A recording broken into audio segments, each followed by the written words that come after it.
All right, let's go over our Zapier for Shopflow here, connecting it to Shopify. This one is for the trigger new completed work order.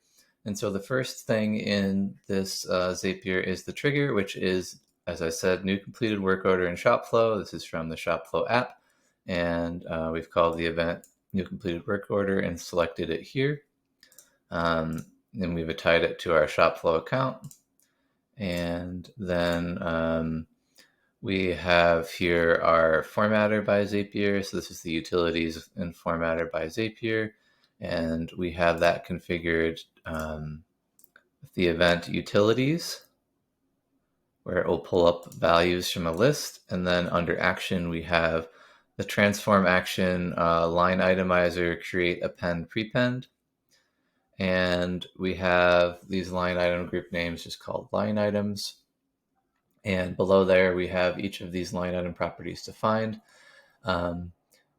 So for our account, we have essentially what is coming in from Shopflow, but then we have an item following it always that will pull in the tax. So if you don't need that, you can remove these comma and the numbers following it.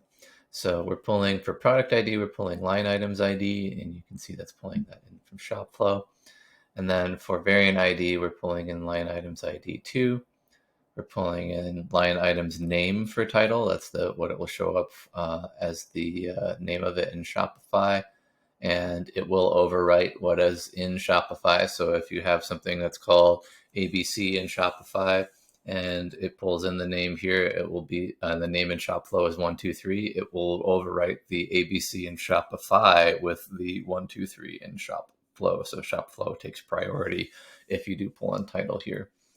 And then we have line items unit price and line items quantity. So again, if you didn't need a special, this is our special business use case for taxation to get it to work with our software. If you didn't need that, you just come in here and you'd remove everything after that initial Shopflow line. So we'd remove this part, we'd remove this part, we'd remove tax, we'd remove the tax total and the comma from price, and we'd remove the quantity. But I thought I'd leave that in there just in case you want to do something similar. You can kind of append preset items and values that way. And for us, we're pulling in the tax total from Shopflow, and that's pretty useful. Then I think we left these default. Create subtotal property is no decimal places for subtotal value is 2, and that is the end of our utilities formatter. And that's going to put this in. This is going to create fields that can pull in all of these values into the next action, which is create order in Shopify. So you can see the names of all of these, and that's the name that you're going to see in this action, which is event create order. And then we've attached it to our Shopify account under account here. And then you can look into action here, and you can see action email is tied to the email from Shopflow. And then below that, this is all from the utilities line items that we were looking at earlier. So for product ID, we're pulling in we're pulling in product ID. For product variant, we're pulling in variant ID. For quantity, we're pulling in quantity.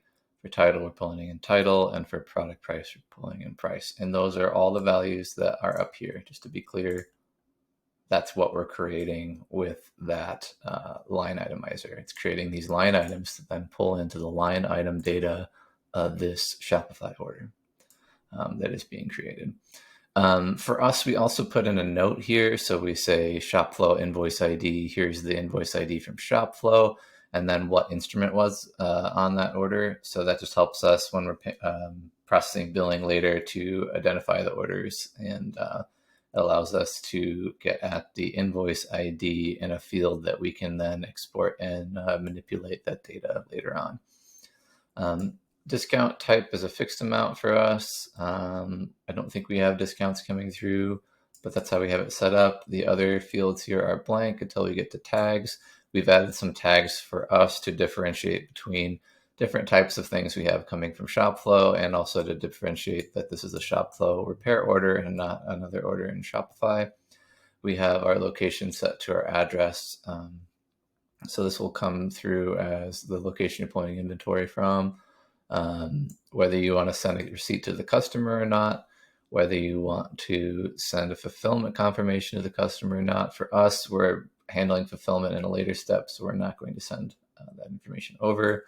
And then here's an important one. This is whether you would like to not take any action on inventory, whether you'd like to decrement inventory, ignoring the item policies in Shopify. So no matter what, you're going to remove inventory, or do you want to obey the item policies in Shopify? So you can read up a little bit about that in Shopify's help docs, but generally you're going to, when you're testing, want to bypass, and then eventually you will be able to actually decrease your inventory if that's what you're after. Financial status for us is pending. You could set this to paid if you're handling billing elsewhere. Depends on your accounting needs. Fulfillment, we're pushing things through as fulfilled at this step, but you have a lot of options there, again, as to what you would like to do. And that's all a Shopify side equation, whatever works your business needs. We have our shipping address, first name and last name, and then we could pull more address info. For us, we just set it to our location because we handle shipping instruments in a separate step, and people come and pick it up at our location. So we just put our location in here. And for a lot of tax software, the shipping address is king. That's what is going to be determining your taxation. So you want to fill this in if you are charging shipping on those repairs in another state when you ship them to them, or charging shipping and having the shipping taxed. Same thing for billing address. You can have that be whatever you'd like, and you can pull in more information from Shopflow there, and they'll probably be able to help you out with that. It's pretty straightforward. And then source name, this helps you differentiate between different sales channels you might have in Shopify. And that's it. So from there, you should have something that triggers when a repair work order is completed in Shopflow, takes that information and puts it all into line items that you can then pull in a way that Shopify would like to ingest them. And then that gives you some ability to add and append things to the end of those. If you want some static products to be added, like tax, then we bring it in here. We're pulling all those line items in, and then configuring the rest to pull in information from Shopflow directly, and then setting things for Shopify depending on your needs. Hope that's helpful. All right, take care.